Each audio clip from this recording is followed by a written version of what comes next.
আব্বা কিছুদিন আগে মা ঠান্ডা পড়েছিল, মনে আছে তো? খুব ঠান্ডা, লাস্ট ঠান্ডা। এই আমার শেষ গজল মনে করো মা, একদম এই গজলটা শুনে যাও, ছোট্ট একটা গজল গাইবো। আমি হাওড়া থেকে আসছিলাম, তাতে আরাবুল বলে একটা শিল্পী ছিল মা। এই একটু মজমটা মা, এই লাস্ট ঠান্ডার সময় আমি রাত 12টার সময় অনুষ্ঠান করে আসছিলাম 3-4 জনে। হাড়োয়া ব্রিজ পার হয়ে কোনো একটা মা গর্ভের সন্তানটা জন্ম দিয়ে রেখে চলে গেল, ঠিক আছে? রাত 12টার সময় লোকজন ভর্তি, সেই বাচ্চাটা চোখ ফুটিনি, লাল লাল পিঁপড়ে তাকে গায়ে কামড়াচ্ছে, আমরা দেখেছি। তাতে অনেক শিল্পী ছিলাম, আমরা আসছিলাম। মারে সেই সময় মনে পড়ে গেল, অনেক মা সন্তান নেওয়ার জন্য লক্ষ লক্ষ টাকা ব্যয় করছে, রিপোর্ট করছে আল্লাহ গর্ভে সন্তান দেয় না। আব্বা অনেক জায়গায় শোনেননি? কিন্তু মা যারা গর্ভের সন্তানটাকে হত্যা করছে, দেখবে 3টে সন্তান 2টো সন্তান, আর একটা সন্তান হলেই বেড়ে যাবে। বড়ি খেয়ে গর্ভের সন্তান যারা হত্যা করে, রোজ কিয়ামতের দিনকে কুড়া আগুনই তাদের নিক্ষেপ করবে আল্লাহ পাক। তোদের পায়ে ধরে বলে যাচ্ছি মা, এই গজলটা শুনবেন, একদম সেরা গজল। আমার মায়েরা কিছু শিখতে পারবে, জীবনে আর এই ভুলটা আর হবে না। আর যে মা সন্তান জন্ম দেওয়ার সময় দুনিয়াতে চলে যায়, রাসূল বলছে ওই বাচ্চাটার জন্য, ওই ছোট সন্তানের জন্য ওই মা জান্নাতি হবে।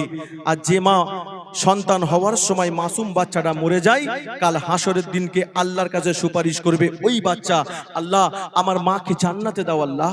আর যারা ইচ্ছাকৃতভাবে করে তাদের উপায় হচ্ছে কি দেখো, যেসব নারী গর্ভে ধরে, যেসব নারী গর্ভে ধরে মেরে দেয়, গর্ভে ধরে যেসব নারী গর্ভে ধরে মেরে দেয় যে সন্তান, রোজ হাসরে আল্লাহ তাদের দেবে জাহান্নাম, রোজ হাসরে আল্লাহ তাদের দেবে জাহান্নাম।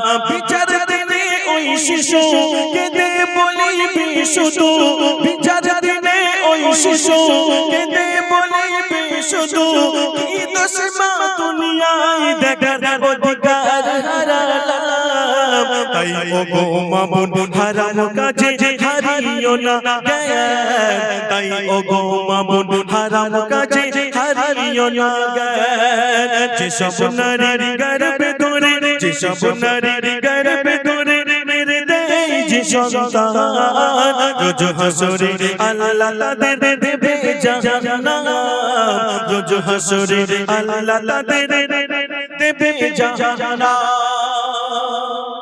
মা কি হবে এবারে আসেন, কি হচ্ছে দেখেন। সন্তান যে সব নারী যায় না সিংহমে, সে সব নারী মারা গেলে কি হবে কেউ জানে। নবী বলেন প্রসবকালে, নবী বলেন প্রসবকালে যদি কোনো নারী মারা যায়, আল্লাহ তাআলা জীবনের সকল গুনাহ মুছে দেয়।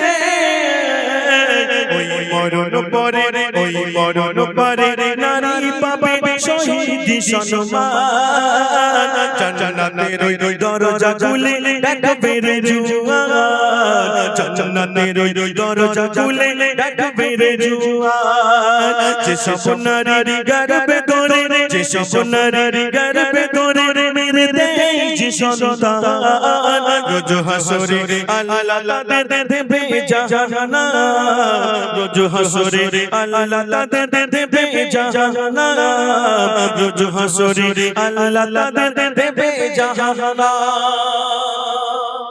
নবী বলছে কারোর যদি ছোট্ট সন্তান মায়ের পেট থেকে মারা যায়, সাথে সাথে কাল রোজ কিয়ামতের দিনকে ওই বাচ্চা মাকে জান্নাতে নিয়ে যাবে। আহ, বুঝতে পারেননি যে আমার মা, আমার জন্ম দিতে গিয়ে আমার মা অনেক কষ্ট পেয়েছে, আমার মা মারা গিয়েছে দুনিয়ায়, আমি আল্লাহর কাছে দুহাত ভরে কাঁদবে সেই সন্তান।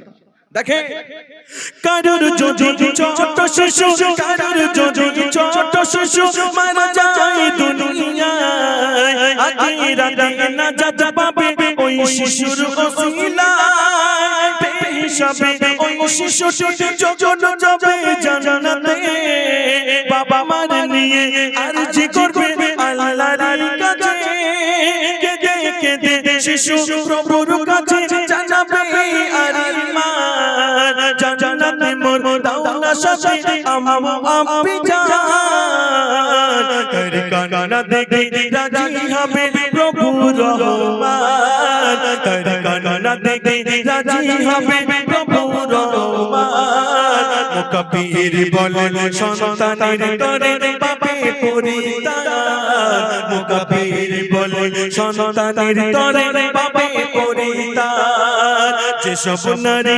গর্ভে ধরে যেসব নারী গর্ভে ধরে মেরে দেয় যে সন্তান রোজ হাসরে আল্লাহ তাদের দেবে জান্নাত রোজ হাসরে আল্লাহ তাদের দেবে জান্নাত ভয় করার কারণ নেই মা। যারা অকাজটা করেছেন আমি একটা টিপস দিয়ে যাব, শেষ কথা। ফজরের নামাজ পড়ছেন, 2 রাকাত সুন্নত 2 রাকাত ফরজ, তারপরে ওই নামাজ পাঠি আধা ঘন্টা কোরআন তেলাওয়াত করবে। সঠিকভাবে শুনছেন আপনারা। আল্লাহর কাছে কেমন করে কাঁদবে, সাউন্ড দাও। আল্লাহ রাব্বুল আলামিন, আল্লাহ গো, আমি জানা অজানা ভাবে গুনাহ করেছি আল্লাহ রাতের আধারে গুনাহ করেছি আল্লাহ তুমি না ক্ষমা করলে আমরা কোথায় যাব আমরা কোথায় যাব আমরা কার কাছে হাত পাতবো 1 মাস 2 মাস কাঁদতে কাঁদতে আমার আল্লাহ পাক কি ক্ষমা করবে একবার হবে না সুবহানাল্লাহ শেষ করে দিই মা। আমি আর গজল গাইবো না গাইবো?